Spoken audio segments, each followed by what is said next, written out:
स्वामी विवेकानंद राजस्थान मध्ये एका राजाकडे गेले, प्रसिद्ध होते ते।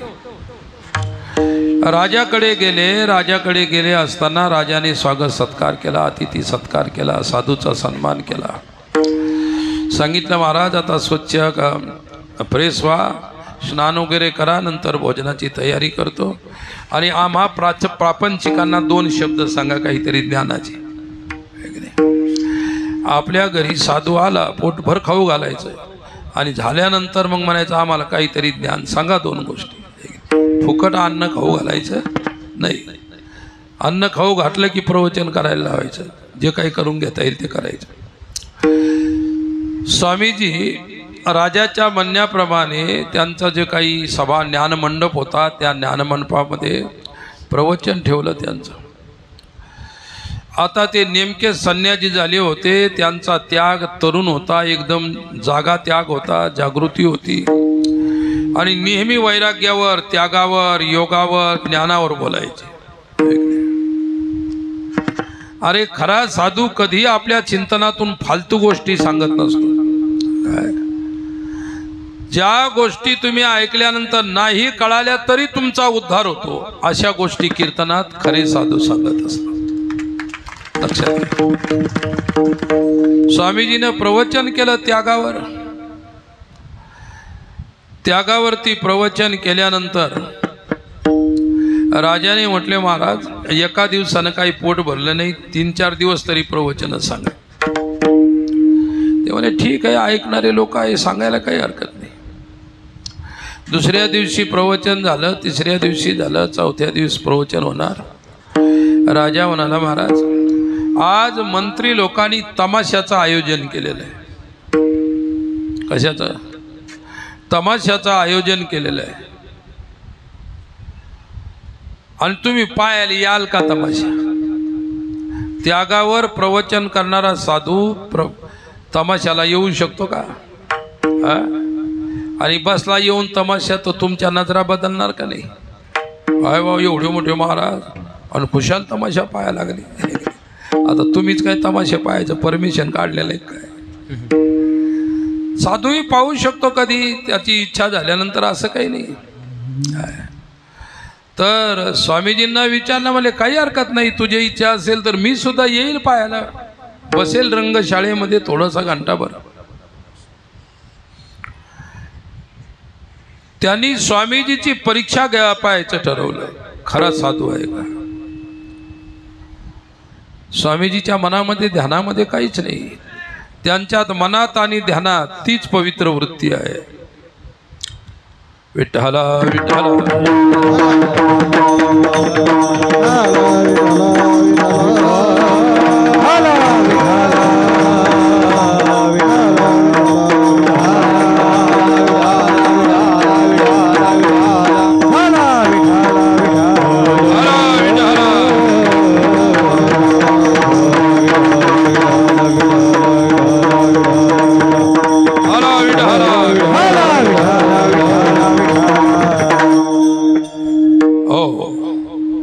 स्वामी विवेकानंद दुसऱ्या दिवशी तमाशामध्ये खुर्चीवर बसलेले हजर। राजाने काही लोकांनी सांगितलं नृत्यांगनाला असं नृत्य करायचं, असं नाचायचं, साधूनं मान डोलवली पाहिजे, त्याने हा तमाशा स्वीकार केला पाहिजे आणि त्याचं सत्व हरण केल्यात गेलं पाहिजे। वेश्या म्हणाली मी मोठमोठ्याला पाणी पाजलेलं आहे। काही लोक असताना ते म्हणतात काही झालं की मी मोठ्या मोठ्याला पाणी पाजलेलं आहे, तुला काय समजतो, तू तर चिल्लट आहे माझ्या बाई। ही तुमची पद्धत असते। तर काय झालं की ज्यावेळी विवेकानंद बसले त्या वेश्येला, त्या नृत्यांगनाला सर्व काही शिकून ठेवलं, त्यानं नुसती मान हलवली पॉझिटिव्ह की पकडला समजा म्हणून समजा। स्वामीजी असे समोरच बसलेले होते, त्यांचा चेहरा त्या नृत्यांगनाकडेच होता, नाचणाऱ्याच्या लोकांकडे, बाईकडे। ते शांत चित्ताने समोर डोळे लावून दिले आणि शांत चित्ताने पाहू लागले।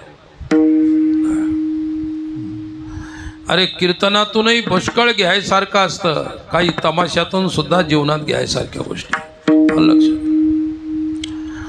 तुम्ही आता मराठवाड्यातले लोक आहेत, तुमच्या इकडे पहिल्यानं फारच प्रसिद्ध होते काय तमाशे, प्रत्येक गावामध्ये तमाशे व्हायचे जुन्या काळात.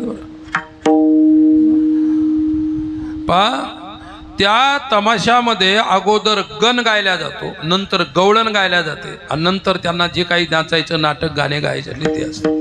पण तमाशाच्या आरंभी काय असतं, गण आणि गवळण गायला जाते, अशी जुनी गोष्ट होती. बरं त्या गणाचा एक तुम्हाला ओळ सांगतो, नमो आधी गौरी गणा, आणि शेवट त्याचा असा आहे की आतून कीर्तन वरून तमाशा.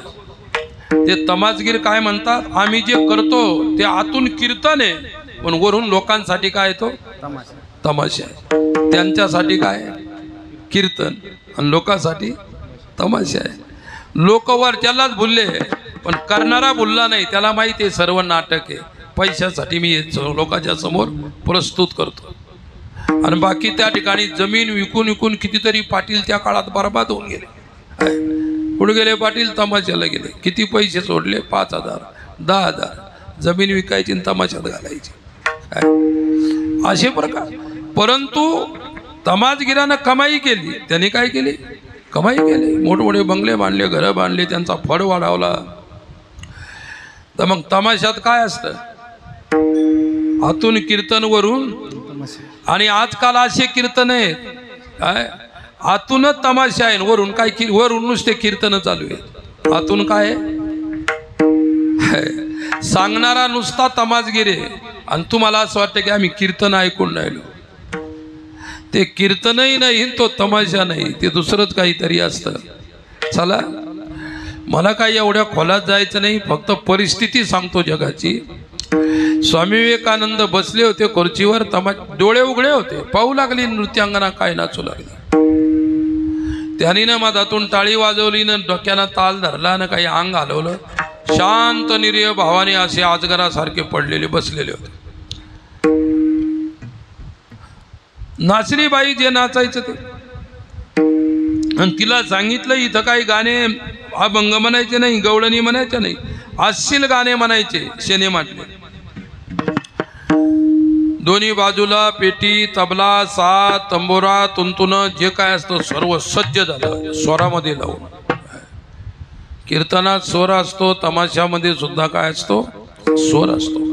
गायन कोणतंही कशातलंही असो, स्वराशिवाय गाता येत नसतं, वाद्याशिवाय गाता येत नसतं, लक्षात घ्या. ती बाई नेमकीच नाचायला आली, आणि आता अश्लील शनी म्हटलं गाणं पाठ करून आली होती, आणि ती गायचं होतं तिला. परंतु ज्यावेळी मृदंगावर तिथं ढोलकी असते तमाशात, तिच्यावर थाप पडली. जशी थाप पडली बाई गाऊ लागली. काय गात होती, हरिगुण गावत नाचुंगी, प्रभु गुण गावत नाचुंगी, हरिगुण गावत नाचुंगी, प्रभु गुण गावत नाचुंगी, अपने मंदिर में बैठ बैठ कर गीता भागवत बाचूंगी, अपने मंदिर में बैठ बैठ कर गीता भागवत बाचूंगी, नाचूंगी, हरि गुण गावत नाचूंगी, नाचूंगी, नाचूंगी, हरि गुण गावत नाचूंगी, नाचूंगी, गावत नाचूंगी, नाचूंगी, हरि गुण गावत नाचूंगी, नाचूंगी, हरि गुण गावत नाचूंगी, प्रभु गुण गावत नाचूंगी, अपने मंदिर में बैठ बैठ कर गीता भागवत बाचूंगी. मग विवेकानंद तमाशात बसले होते का मठात मंदिरात बसले होते? ते बसलेले कुठे असो पण त्यांचं हृदय मंदिरात होतं आणि त्यांचं इतकं हृदय पवित्र आहे, मंदिर आहे. नृत्यांगना नाचली पण तिनं मिरेचं गीत गायलं. असील अभंग गायला का? असील गीत गाणं काय? स्वामींची नजर पडल्यानंतर तिच्यात परिवर्तन आपोआप होऊन गेलं आणि सहजच स्वर निघले आणि गीत निघलं मीराबाईचं काय? स्वामीजी नुसते पाहत होते, त्यांनी काही डोळे बंद करून बसले नव्हते. संपलं नृत्य आणि बाईनं नृत्य संपल्याबरोबर आपल्या अंगारचा साज स्टेजवरच उतरून टाकला. घोंगरं सोडून फेकून दिले, काही अलंकार केला होता ते फेकून दिला आणि साष्टांग दंडवत केला स्वामींच्या पायाशी आणि सांगितलं, आजपर्यंत आयुष्यात चुकले पण आता मला सांभाळून घ्या. कोणात परिवर्तन झालं? ती साधू भ्रष्ट करू शकली नाही, पण जी साधूला भ्रष्ट करायला निघाली तिला साधू बनवून टाकलं. ही साधूची नजर असते. आलं लक्षात? आणि मग यानं थोडासा काम जिंकला आणि हे लागलं फिरायला इकडं तिकडं, लागलं फिरायला. आणि मग भगवान विष्णूच्या जवळ गेलं. भगवान विष्णूलाही सांगितली आपली जी बहादुरी. भगवान म्हणले, ठीक आहे, तुम्ही कामाला जिंकलं नारद, तुम्ही विशेष आहेत, काही हरकत नाही, मलाही मान्य आहे. आणि तिथं सांगून हे परत निघालं. निघाल्यानंतर हिमालय पर्वताचा परिसर होता. खाली उतरायला लागलं तर एक राजवाडा दिसला दुरूनच. ती राजधानीचं गाव होतं. नारदजी म्हणले, जाता जाता या राजालाही सांगून देऊन कोणाचं नगर आहे काय. दरवाजावर आला, द्वारपाळाला विचारला, आज जाऊ शकतो का? तुमचीच वाट पाहू नये म्हटले, कारण इथं आमच्या राज्यात साधू संतांचा आदर रोज होत असतो. नंतरच इथं संसद चालू होते. अगोदर कोणाचा सन्मान होतो? साधूचा सन्मान, साधूच्या विचाराचा सन्मान होतो आणि नंतर मग संसद चालू होते त्या देशाची. आपल्या देशाच्या संसदेत झालं कधी अजून भजन? झालं नाही. धर्मनिरपेक्ष संसद आहे. कशी संसद आहे आपली? आपली लोकसभा जी आहे, राज्यसभा हे धर्मनिरपेक्ष आहे. राष्ट्राचं शासन हे धर्मनिरपेक्ष आहे.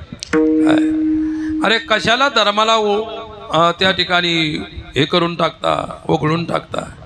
जमाला धर्मच कळला नाही तर त्याच्यामुळे तुम्ही असे घाबरलेले आहे धर्माच्या प्रती. असो, तर मला काय म्हणायचं, पुढे राजधानीचं शहर आलं, हे घुसलं, पुढं राजवाड्यात गेलं. राजवाड्यात स्वागत सत्कार झाला. राजाने खुर्ची दिली बसायला आणि राजाने हळूच म्हटलं, महाराज तुमचा सत्कार झालाय, फक्त माझी एक इच्छा आहे, आमची तरुण मुलगी लग्नाला आलेली आहे, तिचं भविष्य पाहायला असं, कारण तुम्ही ऋषी आहात. वा वा, भविष्यातलं मला सर्व खानाखुणा सर्व माहिती, मी जसं पाहिजे तसं भविष्य पाहतोय. तुमच्या घरी लग्न जमले की त्या कुंडल्या घेऊन फिरता का नाही इकडं तिकडं? आता बंद करा त्या दाखवायच्या. विठ्ठल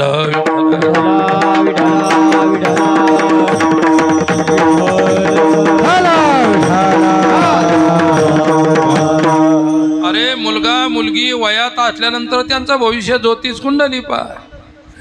ते झालं 40 वर्षात आणि पोरगी झाली 35 वर्षाची, कशाला कुंडल्या पाहता? 2-2, 3-3 लेकराचे बाप तर लग्नाच्या अगोदर झालेले असतात आणि त्यांच्या काय कुंडल्या शोधत बसता. सापडली तर भाग्यानं सापडून तिथंच लग्न लावत जा. नाही वयाच्या कुंडलीत काय, काही नाही. काय झालं, नारदजी गेले, ती पोरगी बोलवली, राजकन्या समोर येऊन बसली. नारदजी म्हणाले, मी हस्तरेषेचा महान विद्वान आहे. त्या चोपडीतली ती कुंडलिनी दुरून पाहावं लागते. हस्तरेषा म्हणजे हातात घ्यावं लागतो का नाही डायरेक्ट? मी हस्तरेषा विज्ञान आहे आपल्याकडे. नारदजी मग कशाला गणित जुळवत बसता, पहा ना हातात काय घातलेलं हिच्या. जे तिचा सकाळी हात धरला, दुपारी कीर्तन संपलं तरी ती हात सोडायला तयारच नाही, तसाच हातात हात घालून बसला. राजा म्हणाले, काही हिचं लय भविष्य निघून राहिलं काय? सकाळपासून काय, सकाळपासून तुम्ही अशा प्रकारचं हे पाहायला लागले ज्योतिष. पोरीचा हात कधी सोडता? आणि पोरीला वाटायला लागले की माझा हात कधी सोडतो, म्हणून बापानं आणलेला साधू आहे, ज्योतिषी आहे. पाहू लागला म्हणले, भयंकरच ज्योतिषीच्या हातात आहे.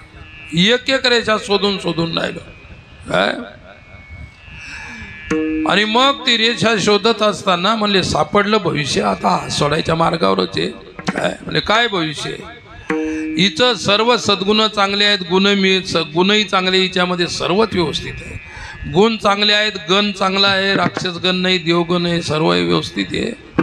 परंतु या पोर्टीला साधूच नवरा हिच्या भाग्यात लिहिलेलं आहे. रेषा सांगतात, काय सांगतात? आणि तुम्ही सुद्धा कोणी आले की हात पुढं करता की नाही? कोणाच्याही पुढं हात पुढं करू नका. हात पुढं केला की आले समजा अडचणी, ते पुढचं काही ना काहीतरी विपरीत सांगितल्याशिवाय राहणार. त्याच्यासाठी कोणा पुढे हात पुढं करत जाऊ नका. आणि तुम्ही म्हणाल तुमच्या पुढे करायचं का? माझ्या पुढे तर अजिबात करायचं नाही, आणि केला तरी असा करत जा, इकडचं मागचं दाखवत जाईल. त्याच्यावर मी तुम्हाला ज्योतिष सांगू शकतो. विठ्ठला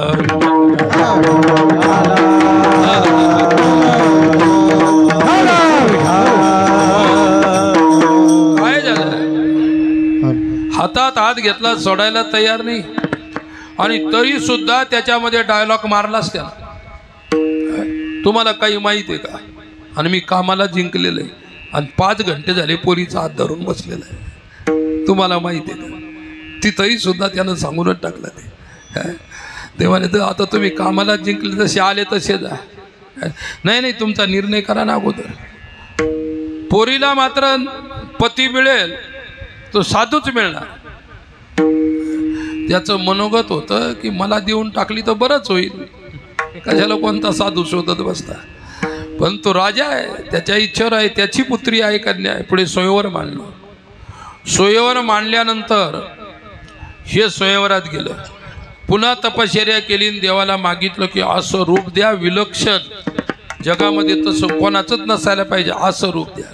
देवानं त्याला गळ्याच्या खाली इतकं सुंदर बनवलं, वरून दिलं बांद्राचं तोंड लावून दिलं. ते फक्त देवालाच माहीत, बांधला तर तोंड लागलेलं.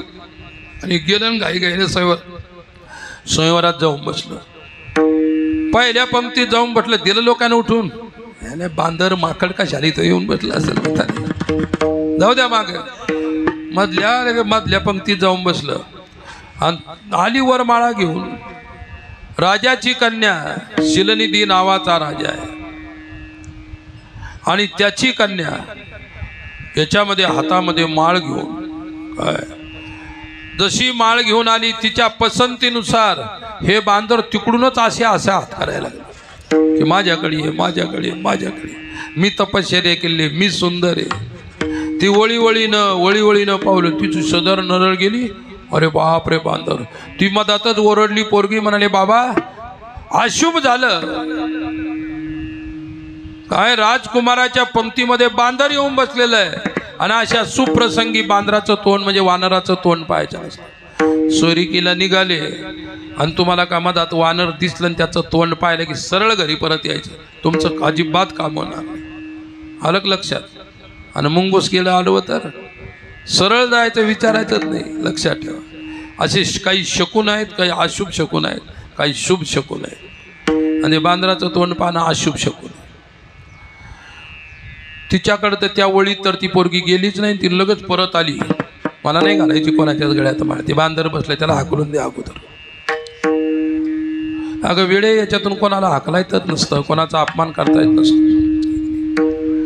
शेजारी 2 शिवाचे गण बसलेले होते, शिवगण बसलेले होते, आणि त्याच्याकडे पाहून मधून असायचे. ते म्हणले का रे कशाला हसत असता? ते म्हणले हसायसारखं आहे म्हणून हसतो आम्ही. कशाला हसता? नाही, तुम्ही थोडे हसायसारखे म्हणून. काय झालं मला, माझ्यामध्ये काय असं विपरीत आहे? म्हणले जाऊ द्या ना, आपण स्वयंवराला आलं, कशाचं विपरीत घ्यायचं. एकाकडून राहुल नाही गेले. ते म्हणे जरा थोबाड बघ आरशामध्ये. आणि आला इकडं स्वयंवरात. काय त्यानं आरसा काढला, आणि ज्याचे तोंड ठीक नाही त्यांच्याजवळ जास्त आरशेन कंगवे आहेत. लक्षात ठेवा. ज्याच्याजवळ परमेश्वराने ओरिजिनलच ज्याला चांगलं स्वरूप मुख दिलेलं आहे, त्याला काही आरशेन कंगवे खिशात पाळायचं काम नाही. विठ्ठल विठ्ठल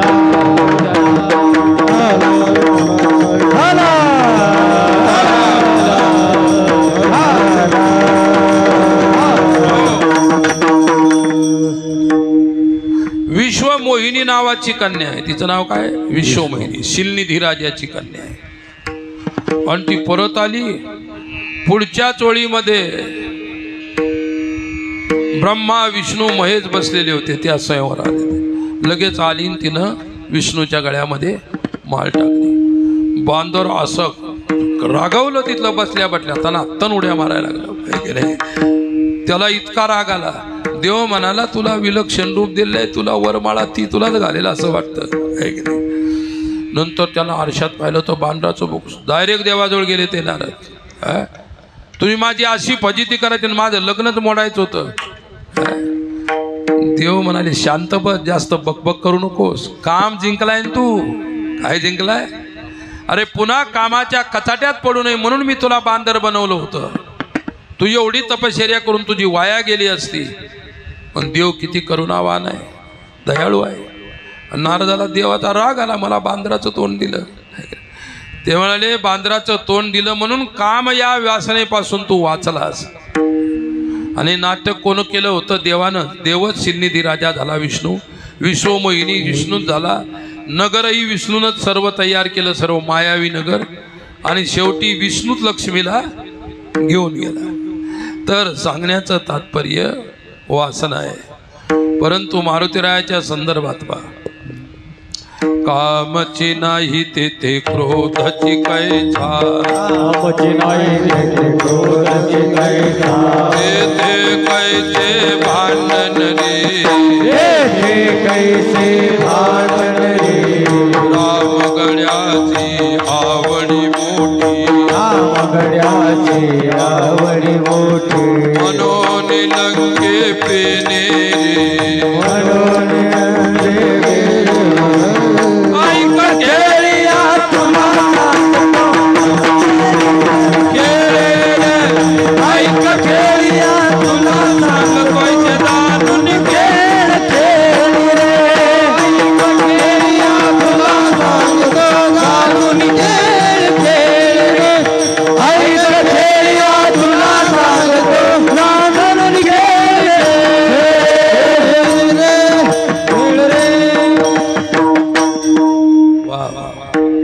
कामाची नाही तेथे क्रोधाची कैचा, तेथे कैचे भांड. रामगड्याची आवडी मोठी, मनोन लंके पेरे. मारुतीरायामध्ये काय कामच नव्हता म्हणून क्रोधही सुद्धा नव्हता. विठ्ठला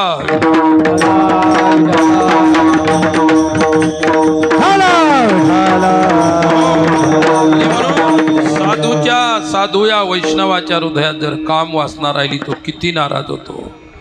कामे नेले चित्ताने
नेले चित्तने दियावलोक मुख, बहुवाटे दुःख फुटो पाहे हृदय. ही तुकोबारायांची तळमळ पांडुरंगाच्या चरणी.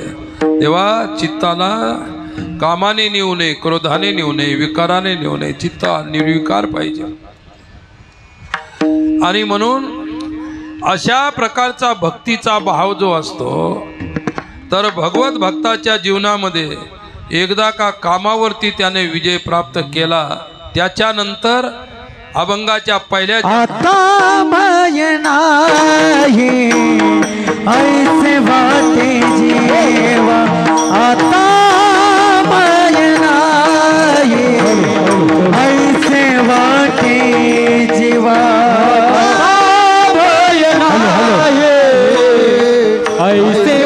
वाटे जीवा आता भय नाही ऐसे वाटे जीवा भय नाही ऐसे वाटे जीवा आता भय नाही ऐसे वाटे जीवा ऐसे वाटे जीवा आता भय नाही ऐसे वाटे जीवा घडलिया सेवा समर्थाची घडलिया सेवा समर्थाची आता माझ्या मने धरावा निर्धार आता माझ्या मने धरावा निर्धार घडलिया सेवा समर्थाची घडलिया सेवा बोलो बोलो समर्थाची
आता भय नाही ऐसे वाटे जीवा घडलिया सेवा समर्थाची आता म्हणजे काय विकाराच्या निवृत्तीनंतर आता म्हणजे मनुष्य जीवन प्राप्त झाल्यानंतर काय भय शब्दाचा अर्थ आहे मृत्यू भगवत साक्षात्कार झाल्यानंतर आता भय राहिले नाही जीवाला जीवाला भीती कशाची सर्वात मोठी मरणाची भीती आहे सर्वात मोठी भीती प्रत्येकाला मरणाची आहे लक्षात ठेवा परंतु म्हणतात भय केव्हा राहायचं होतं घडली या सेवा समर्थाची समर्थ परमेश्वराची समर्थ संतांची सेवा जर घडली तर आता मृत्यूचं भय राहत नाही ज्यांच्यासाठी आपण हा कार्यक्रम इथे त्यांच्या सुपुत्रांनी आयोजित केला काय अर्जुन असेल प्रल्हाद असेल त्यांच्या वडिलांनी परमार्थाची आयुष्यभर सेवा चोपदार म्हणून केली आणि चोपदार म्हणून त्यांनी आयुष्यभर सेवा केली जवळचे 2 चोपदार होते है की नाही दोन्ही आता त्या ठिकाणी नाही आणि आमचा कुठेही जरी कार्यक्रम असला तर कधी त्यांची गैर उपस्थिती राहिली नाही म्हणजे गैरहजेरी राहिली नाही आणि त्यांच्या जीवनामध्ये आयुष्यभर त्यांना सेवा घडली म्हणून आता मरणाचं भय नाही म्हणजे जन्माचं भय सुद्धा सुटलं मृत्यू येणं फार चांगली गोष्ट असते पण जन्माला येणं चांगलं नसतं जन्माला येणे हाच प्रपंच आहे जन्माला येणे हा संसार आहे आणि एकदा मेल्यानंतर पुन्हा जन्मच होऊ नये शेवटच्या मृत्यूची अनुभूती प्रत्येक जीवाने केली पाहिजे काय शेवटचा मृत्यू गोड झाला की पुन्हा जन्म नाही, मरण नाही. विठ्ठला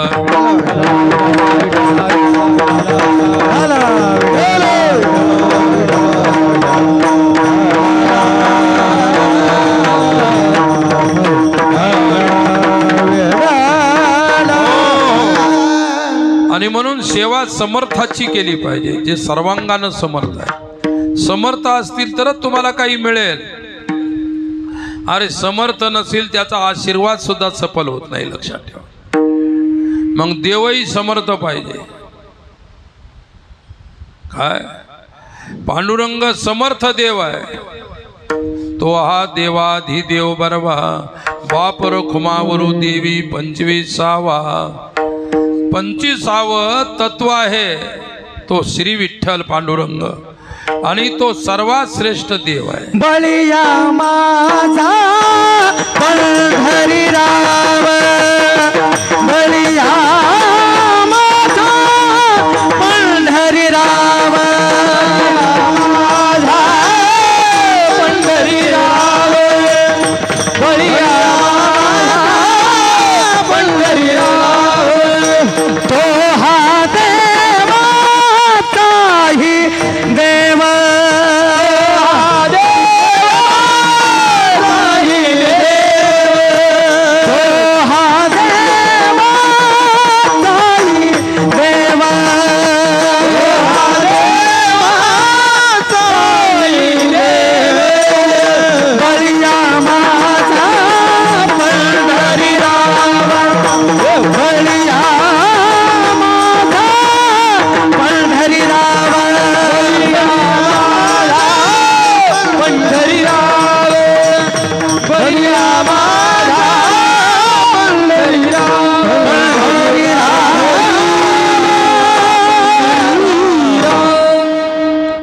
बळिया माझा पंढरीराव, तो हा देवाचाही देवाचा देव पांडुरंग. हा बळिया म्हणजे समर्थ, बलवान.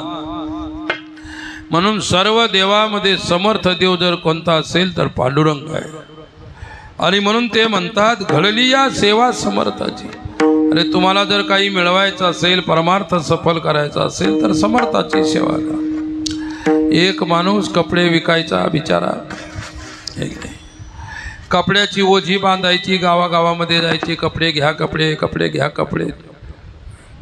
500 रुपयाचे कपडे नेले तर 200-300 रुपये घेऊन यायचा नफा. असा धंदा चालू होता. ओझ वाहून वाहून त्या ठिकाणी म्हातारा झाला माणूस, वय भरपूर झालं, डोक्याला केस राहिले नाही वजामुळं. कोणीतरी आवडीचा मित्र आला तो म्हणा, अरे काय हे काय बरोबर आहे का?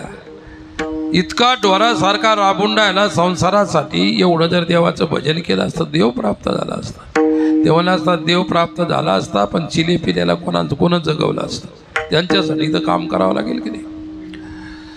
म्हणजे आता काय इलाज आहे? वो जवानच आहे जन्मभर आहे. आणि सर्वात जास्त ओझ संसाराचं आहे. आणि तुम्ही किती दिवसापासून वाहता ते ओझ आहे की नाही. पण तुम्हाला कधी ओझ झालं का त्याचं? कोणी म्हटलं का मला लय संसाराचं ओझ झालं, सोडूनच देतो. विठ्ठला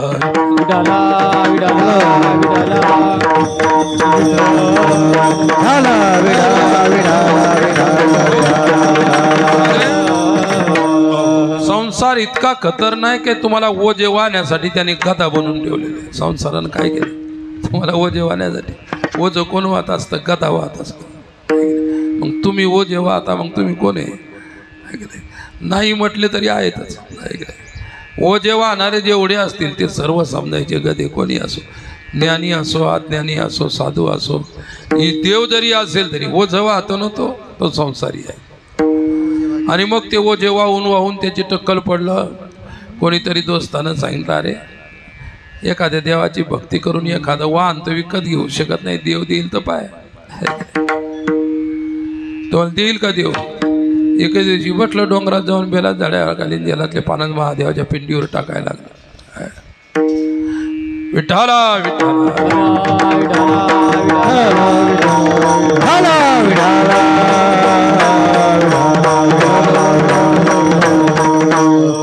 जगात जेवढे वेडे जेवढे गाव आहेत वेड्याचे सर्वात एक नंबर गाव आहे परभणी वेड्याचं गाव आहे की नाही? आता केले की नाही त्या महादेवावर पाणी वाहणं बंद का चालूच आहे? एक पान ठेवलं की पोरग पास होतं MPSC UP मध्ये. त्याला शाळात कशाला शिकवता? डायरेक्टच पान ठेवायला जाऊ द्या तिकडे. म्हणजे सर्व जगातले वेडे इथं जन्माला घातलेले आहेत या जिल्ह्यामध्ये. कोणी काही सांगतं बेलाचं पान ठेवून पाणी घातलं की हे मिळेल ते मिळेल. तुमच्या बापानं ठेवलं नाही इतकं सोपं. कोणालाही पानं व्हायल्यानंतर काही मिळतं काय? अरे त्या रावणानं त्या शंकराची किती तपश्चर्या केली. नसा काढल्या अंगातल्या आणि त्याला विण्याचे तार बनवून गायला. त्यावेळी कधीतरी भोलेनाथ तांडव नृत्य करायला लागले. आणि तुमचं एक बेलाचं पान होईल का तुम्हाला कधी प्रसन्न? मन जर गढूळ असतील आणि किती पानं ठेवत गेले त्या पिंडीवर तुम्हाला काहीच मिळणार नाही. आणि किती पाणी वा म्हणून रिकामा आपला वेळ बर्बाद करू नका. सकाळी सकाळी जाऊन देवाच्या दर्शनाला जाऊ नका हे मी म्हणत नाही. पण असं कोणी काहीतरी फालतू सांगतं तुम्ही ते फालतू करत बसणार. हा अरे किती मोठ्या मोठ्या संतांचा जिल्हा आहे. सर्वात मोठे संत रंगनाथ महाराज होऊन गेले. त्याच्यानंतर मोतीराम महाराज असतील, मारुतराव महाराज असतील, आहे की नाही? त्यांनी तुम्हाला सांगितले कधी पानं ठेवायचे बेलाचे? कोणीतरी कुठून येतं सांगतं बेलाचे पानं ठेवा. म्हणून मला असं वाटतं की सर्व जगामधले येडे लोक इथं जन्माला घातले या जिल्ह्यात. विठ्ठल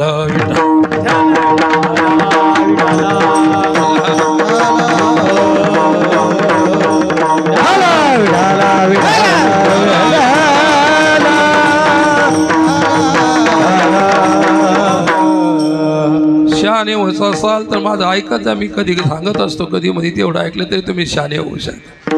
मला काही समाजाला कर्मकांडात घुसवायचं नाही. मला समाजाला विचार द्यायचे आहे. आणि विचारानं समाज प्रगल्भ होत असतो, विचारवंत होत असतो. बाकी सर्व गोष्टी कर्मकांडाच्या आहेत. तर मी सांगत होतो हे गेलं नदीच्या काठावर देवीचं मंदिर होतं. शीतला माता होती, तिचं नाव शीतला माता असते. तिची पूजा भक्ती केली तर संसारात शीतलता मिळते. हे गेलं त्यानं सांगितलं नदीच्या काठावर देवीचं मंदिर आहे. देवी प्रसन्न झाली की एखादं घेणं मागून काही घोडं गिडं हे माल विकायला. तुलाही बसता येतं घोड्यावर आणि मलाही घोड्यावर टाकता येतं. हे गेलं 21 दिवस लगेच जेवण नाही, पाणी नुसतं नदीचं पाणी प्यायचं चालूच. माळ जप चाललो.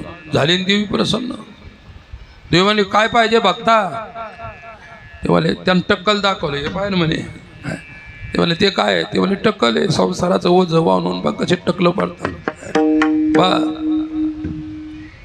नाही तर मग टकलावाले माणसं नाराज व्हायचे की आमचं बाकीच्यानं का वाहिलेलं आहे का? तुझ्यामध्ये काही व्हिटॅमिन कमी पडलं असेल, B, C जे काय असेल ते, म्हणून तुला ते तुझ्या वाट्याला आलं. काही हरकत नाही.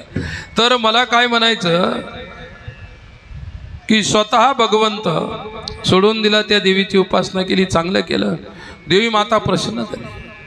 तुझी दया येते मला. काय टक्कल पडलंय, काय वजं वाहतो, हा काही द्या ना मग मला. एक नाही 4 व्हीलर. विठ्ठल विठ्ठल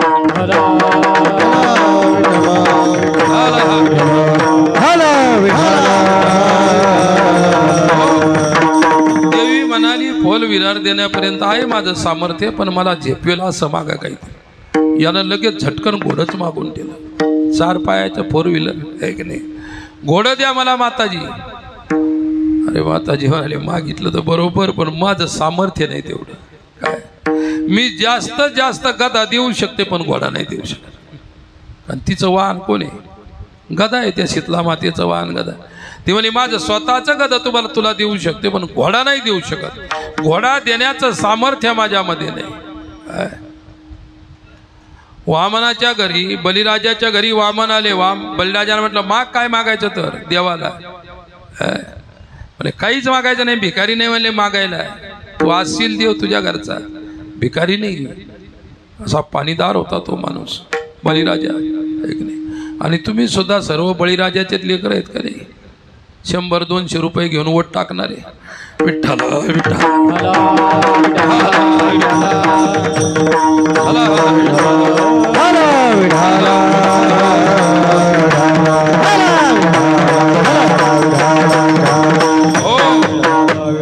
म्हणत नाही की घेऊ नका, पण बळीराजाचे लेकर असले तर जरूर घेऊ नका. बळीराजा स्वाभिमानी आहे. त्यानं देवापुढे हात पसरवले नाही, लक्षात ठेवा. आणि मग बलीनं वामनाने म्हटलं माग, काय मागायचं?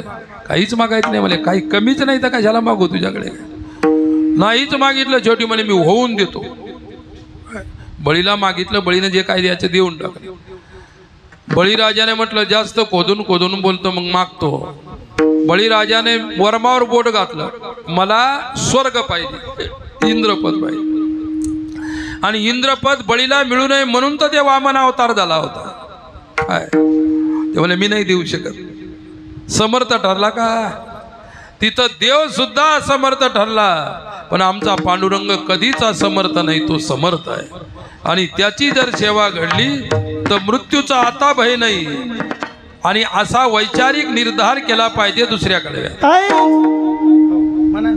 म्हणा म्हणा. आता माझे मन धरावा निर्धार, आता माझे मन धरावा निर्धार, आता माझे मन धरावा निर्धार, आता माझे धरावा निर्धार, आता माझे मन धरावे निर्धार,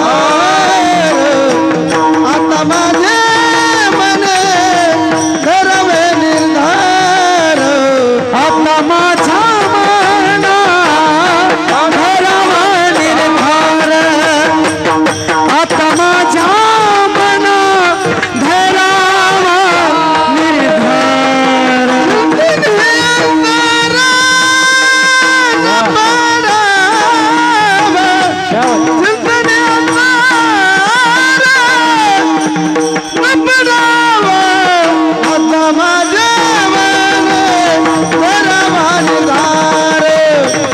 आता माझे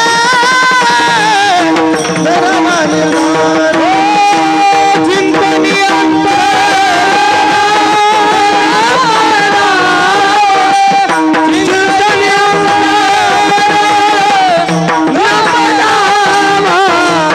आता माझ्या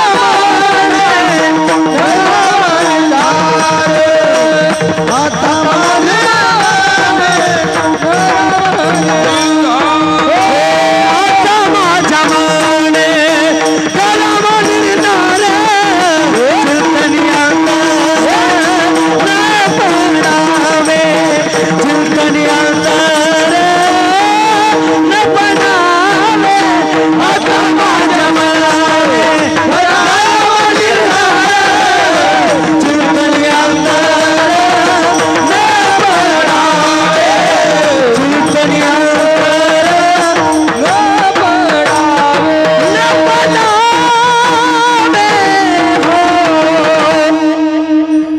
आता माझ्या मने धरावा निर्धार. निर्धार म्हणजे निश्चय.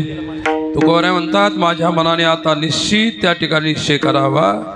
आणि भगवत चिंतनामध्ये कसल्याही प्रकारचा अंतर पडू नये. त्याच्यामुळे तेथे नाही झाली कोणाची निराश.